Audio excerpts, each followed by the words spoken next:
Hello friends, मैं हूं अजीज। आप देख रहे हैं मूवी स्टॉक चैनल, जिस पर आज मैं बात करने वाला हूं थंबनेल के अकॉर्डिंग डेयरडेविल बॉर्न अगेन की आई हुई ऑब्वियसली सारी की सारी इन्फॉर्मेशन के बाद जिस अपडेट को वैरायटी से लेकर के हॉलीवुड रिपोर्टर वाले ने कवर कर सारे के सारे एमसीयू या फिर कहूँ डेयरडेविल के फैंस का दिल तोड़ा है, तो कहीं अंदर से खुशी भी निकल कर आई है। हाँ, खास करके हम जैसे फैंस से रिलेटेड जिन्हें नहीं पता तो उन्हें बता दूं कि असल मायने में ये सीन चल क्या रहा है, क्योंकि वो कहते हैं ना, बिहाइंड द सीन एमसीयू को लेकर के बहुत सारी चीजें हुई है और फेज 4 ने जो हमारे दिल को तोड़ा था उसका बदला डिज्नी वालों ने विक्टोरिया अलोंसो की पूरी क्रेडिबिलिटी को खत्म करके ले लिया। जिसके बाद फिर क्या था, केविन चिच्चा ने फिर से आकर के वो कहते हैं ना स्टेटस है उसको फिर से बढ़ा दिया और एम्प्रेस को बोला कि अब जो यूनिवर्स की बागदौड़ पूरी तरीके से तुम्हारे हाथ में छोड़ करके गया था उसे फिर से ठीक करते हुए राइटर स्ट्राइक खत्म हो गई है, तो क्या करेंगे कि पूरी तरीके से फिक्स कर देंगे। कैसे? अगेन यही डेयरडेविल बॉर्न अगेन की सीरीज के सारे जो राइटर्स से लेकर के डायरेक्टर जो भी इस शो के साथ में इन्वॉल्व थे, सबकी छुट्टी यानी पगार वगैरह कुछ नहीं मिलने वाली, भगा दो। क्योंकि देखा जाए तो शो जो उन लोगों ने बनाया था वो केविन फैगी ने देखा और उन्हें बिल्कुल भी पसंद नहीं आया, क्योंकि उस स्टोरी या फिर कहूँ उसके एपिसोड नंबर 4 में जाकर के डेयरडेविल को एहसास होता है कि लोगों को उसकी जरूरत है, सूट पहनो बाहर निकलो, ये वाला हिसाब। यानी शी हल्क में जो कुछ भी बकचोदी चली थी उससे एमसीयू खुद को बिल्कुल भी कनेक्ट नहीं कर पा रहा था, तो हो सकता है कि उस शो को ध्यान में रख करके लेना नहीं, वरना भाई बैंड बजा देंगे। लेकिन हाँ, उससे हट करके जो थोड़ी बहुत इन्फॉर्मेशन निकल कर आई है वो यही है कि स्क्रीन पर आपको ये जो दो बंदे दिख रहे होंगे, इनकी मौत के बाद डेयरडेविल को सदमा लगा था, जो अपने दर्द से उभर नहीं पा रहा था, और उसके बाद चौथे एपिसोड में उसे एहसास हुआ। और हो सकता है कि ये सीरीज शी हल्क के उस यूनिवर्स में काफी पहले की स्टोरी बता रही है, यानी कि डेयरडेविल का थोड़ा प्रीक्वल दिखाया जाएगा, उसके बाद प्रेजेंट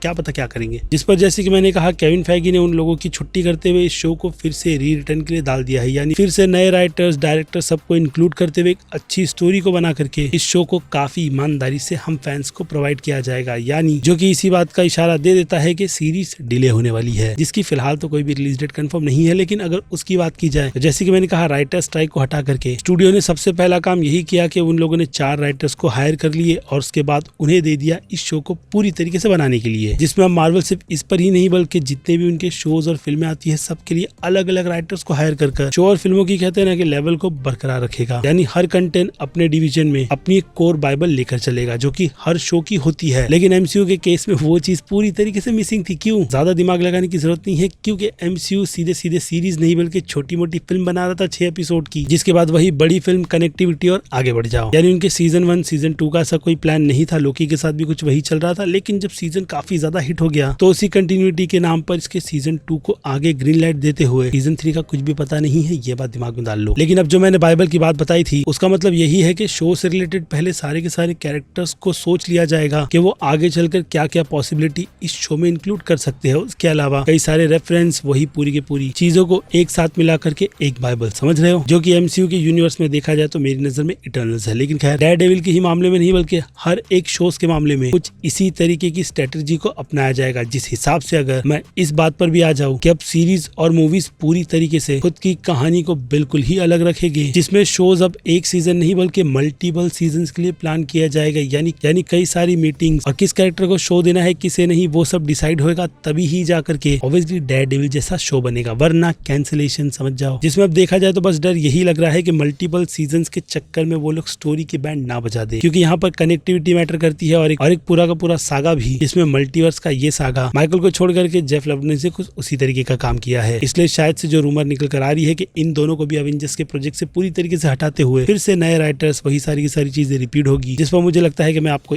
एक और वीडियो तो बनाकर दे ही सकता हूँ। लेकिन खैर, डेयरडेविल पर इतना बड़ा टेक, वो भी रीबूट के साथ, आपको पसंद भी आ रहा है या नहीं वो मुझे कमेंट में लिखकर बताना। और बात रही केविन फैगी के इस तरीके के डिसीजन की, यानी कि उनके दिमाग में क्या क्या चीजें चल रही है, तो जैसे कि मैंने कहा एक वीडियो बना करके देनी बनती है कि इसके अलावा और कौन कौन से शोज इफेक्ट हुए हैं कौन से नहीं, तो थोड़ा वेट कर लो। जिसमें फिर क्या, मैं हूँ Aziz, movie stock channel like share और सब्सक्राइब भूलना मत। मिलूंगा जल्दी दूसरी किसी वीडियो में। Till then bye.